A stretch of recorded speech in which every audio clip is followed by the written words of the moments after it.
Olá, bem-vindo à sua 41ª aula de programação em Python.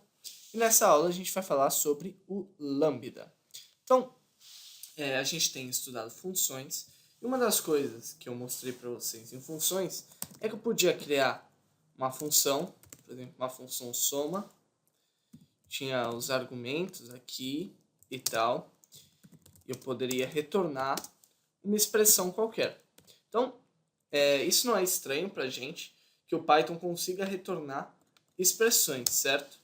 E, mais do que isso, eu consigo atribuir a uma variável uma função. Então, se eu tentar usar a de 1, 2 e 3, teria que me dar 6.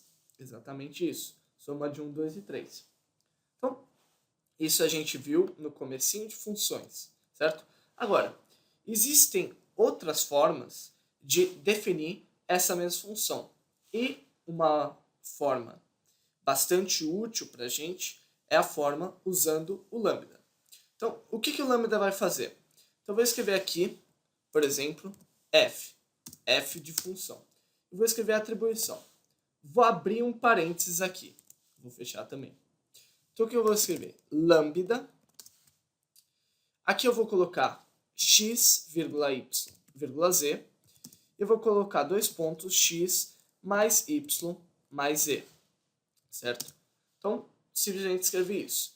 Então, o que isso aqui faz? Se eu pegar f de 1, 2, 3, ele vai me retornar 6. Então, essa expressão aqui é equivalente à construção dessa função soma aqui. Então, o que o lambda faz? Você abre e fecha parênteses, e dentro você escreve lambda, os argumentos da sua função, dois pontos, a expressão que deve ser retornada.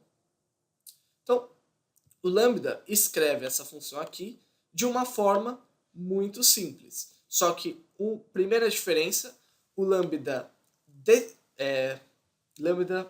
precisa de uma variável que contém essa função para que a função que eu escrevi em lambda seja chamada. De f, função lambda no endereço tal. A função soma, por outro lado, não depende de uma variável.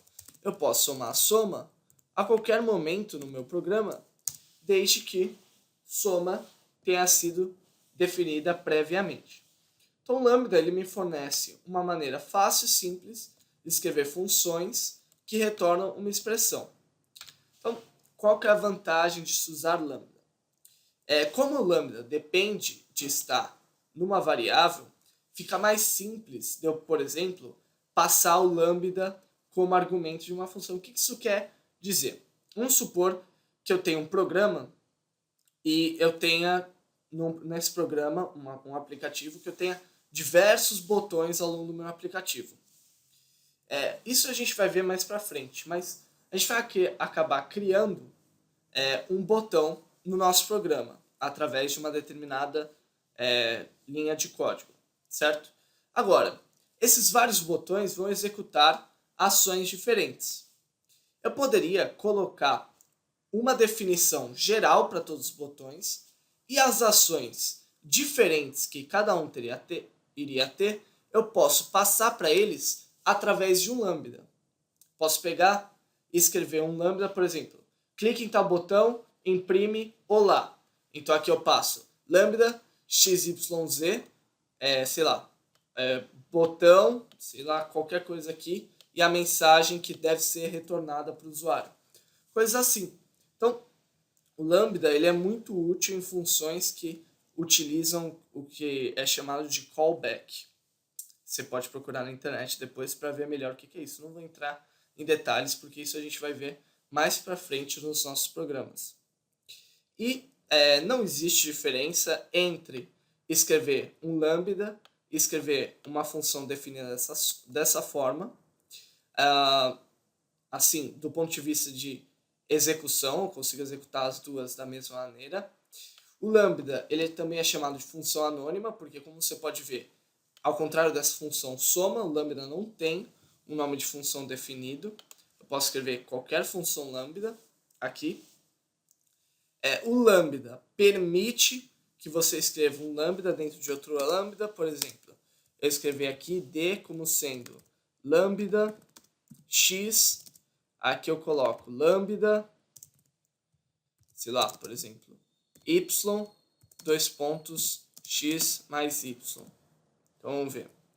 Se eu fizer isso aqui e pedir, por exemplo, D, vamos próxima letra do alfabeto, E. D de 3. Se eu pedir E, veja que E é uma função lambda. Se eu pedir E de 2, eu tenho 5. 2 mais 3.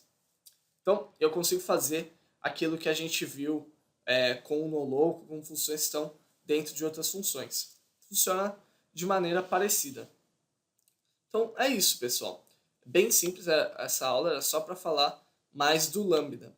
E que a gente vai estar vendo algumas utilidades para ele. Ele não é obrigatório em nenhum programa, já que eu sempre posso criar uma função equivalente por meio do def, soma, blá blá blá blá blá.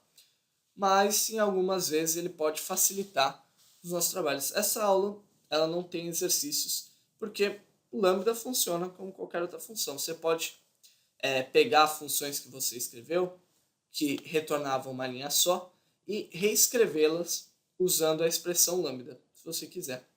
Então é isso, pessoal. Essa foi a aula de hoje. Espero vocês na próxima aula.